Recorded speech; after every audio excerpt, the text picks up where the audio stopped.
अस्सलाम वालेकुम। Mohammad Iqbal Khan, advocate from Iqbal international law services. आज का जो हमारा लीगल लेक्चर है वो है ओपनिंग माइनर बैंक अकाउंट के माइनर का बैंक अकाउंट हम किस तरीके से ओपन कर सकते हैं। अब सबसे पहले तो हम ये देखते हैं माइनर क्या होता है।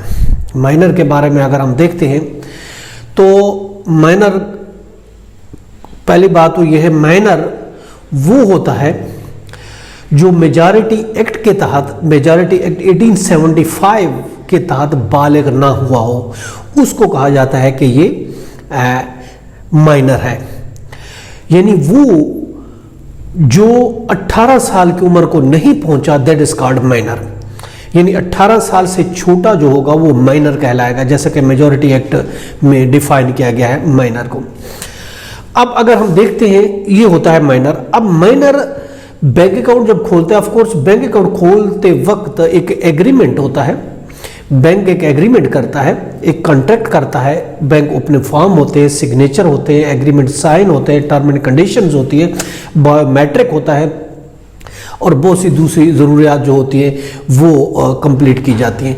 अब एक एडल्ट बंदा है तो ऑफ कोर्स उसका सोर्स ऑफ इनकम भी वो दे देता है, उसका एनएसए भी है, बायोमेट्रिक भी है, हर चीज़ दे देगी। तो लेकिन अब माइनर है तो माइनर किस तरीके से बैंक अकाउंट जो है वो ऑपरेट कर सकता है, किस तरीके से ओपन कर सकता है। अगर हम देखते हैं कि एग्रीमेंट के हवाले से देखते हैं क्या माइनर इस तरीके से क्या ओपन कर सकता है, बैंक के साथ कोई एग्रीमेंट या कॉन्ट्रैक्ट कर सकता है या नहीं कर सकता। देख, सेक्शन है 11 सेक्शन है। अगर हम देखते हैं कॉन्ट्रैक्ट एक्ट का, पाकिस्तान का जो लॉ है कॉन्ट्रैक्ट एक्ट, उसका सेक्शन अगर हम उसकी स्टडी करते हैं सेक्शन 11 की, सेक्शन 11 ये कहता है कि every person is competent to contract who is of the age of majority according to the law के मुताबिक। अगर कोई एज ऑफ मेजॉरिटी में है तो ऑफ कोर्स वो कॉन्ट्रैक्ट कर सकता है, यानी वो आदमी कॉन्ट्रैक्ट कर सकता है जो एज ऑफ मेजॉरिटी में हो। यानी इसमें ये लिखा हो कि मिनॉरिटी जो एज में है, जो माइनर है, वो कॉन्ट्रैक्ट नहीं कर सकता। कॉन्ट्रैक्ट या जो एग्रीमेंट होता है, ये कहा जाता है कि कॉन्ट्रैक्ट अगर कोई माइनर करता है तो वो वाइड होता है।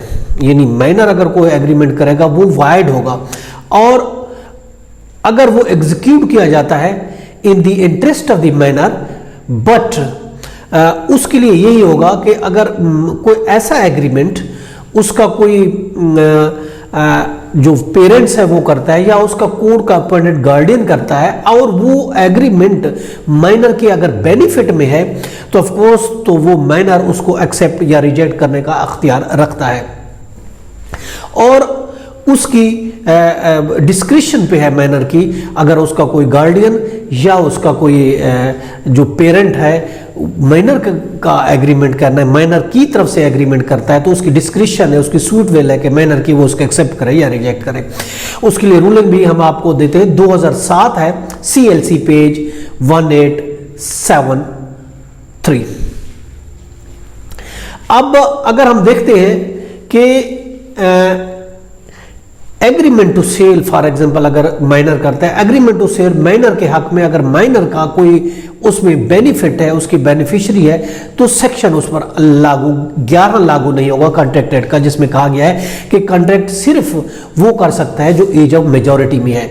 इसी तरीके से अगर एग्रीमेंट टू सेल माइनर करता है लेकिन वो उससे उसको बेनिफिट्स अगर हासिल होते हैं, उसको बेनिफिशियरी वो अगर होता है, तो फिर उस पर सेक्शन 11 कानून ये कहता है लागू नहीं होगा। उसके लिए रूलिंग भी सुप्रीम कोर्ट की रूलिंग है, मोहम्मदी वर्सेस गुलाम नबी की है, जो रिपोर्टेड है 2007, SCMR पेज 761 है। अगर माइनर कोई एग्रीमेंट करता है तो वो मुआहदा कॉन्ट्रैक्ट एक्ट 11 की रूह से वाइड होता है, क्योंकि माइनर एग्रीमेंट नहीं कर सकता। उसके लिए अगर कोई मुआहदा माइनर की तरफ से उसका गार्डियन या उसका पेरेंट करता है तो वो वैलिड होगा और बाइंडिंग होगा पार्टीज पर। इस पर रूलिंग है जो कि रिपोर्टेड केस है शरीफ खान वर्सेस अब्दुर्रहमान का, 2000 CLC पेज 4 है। इसी तरीके से अगर हम बात करते हैं बैंक अकाउंट की, देखिए अकाउंट खोलने के लिए वालिद या कोर्ट की तरफ से अपॉइंटेड जो गार्डियन होता है वो माइनर की तरफ से अकाउंट के लिए बैंक के साथ एग्रीमेंट कर सकता है। जैसे कहा गया है कि अगर कोई मुआहदा जो कि बेनिफिट देता है माइनर को, या वो मुआहदा जो मफाद में है, माइनर के फायदे में है, तो वो वैलिड होगा एग्रीमेंट।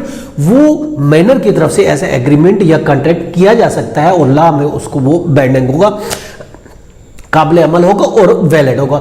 तो इसी तरीके से अगर जब बैंक में हम अकाउंट खोलते हैं तो उसको जो ऑथोराइज, या देखें नेचर गार्डियन फादर है वो, या फिर उसका कोर्ट ने किसी को अपॉइंट किया है गार्डियन पर, तो वो एग्रीमेंट करेगा, वो साइन करेगा बैंक में माइनर की तरफ से और ओपन हो जाएगा बैंक अकाउंट। और जिससे माइनर को ऑफ कोर्स इससे बेनिफिट हासिल हो रहा है, तो कानून ये कहता है कि इस पर जो रूलिंग्स है हायर कोर्ट की, वो यही कहती हैं कि अगर ऐसा मुआहदा जो बेनिफिट में है, माइनर के बेनिफिट में है, तो वो काबिल अमल होगा। अगर खुद, ये याद रखें, अगर खुद माइनर एग्रीमेंट करेगा, बैंक के साथ एग्रीमेंट करेगा, तो वो वाइड होगा, वो नाकाबिले अमल होगा।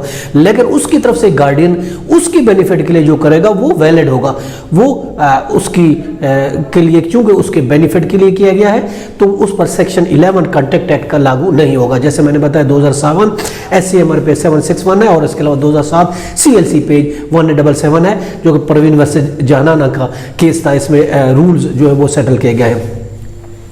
अब अगर हम इसी तरीके से देखते हैं कि जो बैंक में जो सिग्नेचर करेगा, जो एग्रीमेंट साइन करेगा, वो उसका पेरेंट करेगा, बीइंग ए गार्डियन करेगा, या कोर्ट की तरफ से अपॉइंटमेंट जो होगा वो करेगा, अपॉइंटेड गार्डियन वो करेगा। तो इस तरीके से माइनर जो है ना, वो इस तरीके से अकाउंट थ्रू गार्डियन खोल सकता है। और वो जो अकाउंट होगा उसका जो नाम लिखा जाएगा, पहले नाम लिखा जाएगा माइनर का, और फिर आगे लिखा जाएगा ये माइनर है, ब्रैकेट में M लिखा जाएगा, आगे फिर गार्डियन का नाम लिखा जाएगा, उसके ब्रैकेट में G लिखा जाएगा। यानी ये गार्डियन के थ्रू माइनर का जो ये अकाउंट ऑपरेट हुआ है। और ये पाकिस्तान में ये ऐसा सेविंग अकाउंट खोला जा सकता है।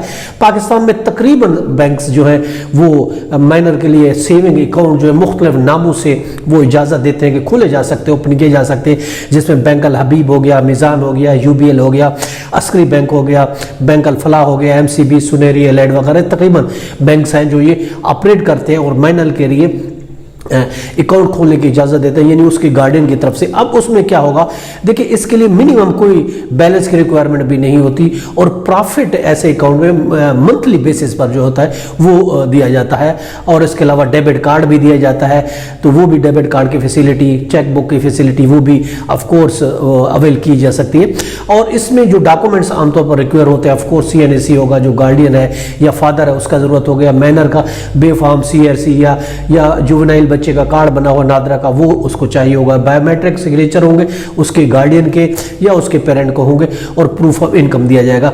तो ये एक चीज़ें जो है वो सप्लाई की जाएंगी, और उसके बाद बैंक जो है ऐसा अकाउंट ओपन कर देगा। और ऐसे अकाउंट में जो गार्डियन है वो माइनर की तरफ से पैसे जमा भी करवा सकता है, विड्रा भी करा सकता है। इसके अलावा चेक बुक के जरिए अपने सिग्नेचर से, जो गार्डियन के सिग्नेचर ही चलेंगे चेक बुक पे, वो साइन करते हुए पैसे विड्रा भी कर सकता है, वो डिपॉजिट भी कर सकता है। और इसके अलावा जब उसका डेबिट कार्ड मिलेगा, ATM कार्ड, वो ATM कार्ड से पैसे विड्रा भी कर सकता है, और वो जो गार्डियन होगा अपने पे वो पैसे खर्च भी कर सकता है, यानी ये भी उसको आज़ादी होगी। लेकिन वो बेसिकली रिप्रेजेंट कर रहा होगा माइनर का, अकाउंट माइनर के नाम ही का होगा, लेकिन थ्रू गार्डियन लिखा जाएगा, गार्डियन के थ्रू होगा। जो सिग्नेचर होंगे वो ऑफ कोर्स गार्डियन के चलेंगे, नाम माइनर का होगा। और इस जब तक 18 साल का नहीं हो जाता, 18 साल का हो जाएगा वो अकाउंट क्लोज हो जाएगा। उसके बाद जो तरीकेकार है, नए तरीके के साथ जो है वो निया जो है अकाउंट जो है वो बैंक ओपन करके देगा उसके नाम, जो अब पहले माइनर था अब एडल्ट हो गया। तो 18 साल तक ऐसा माइनर का अकाउंट जो है वो ओपन और चलाया जा सकता है। ये तो आज का हमारा लीगल लेक्चर के ओपनिंग माइनर बैंक अकाउंट। ये इसके साथ मुझे इजाजत दे कर फिर मिलेंगे। Have a nice day. अल्लाह हाफिज़।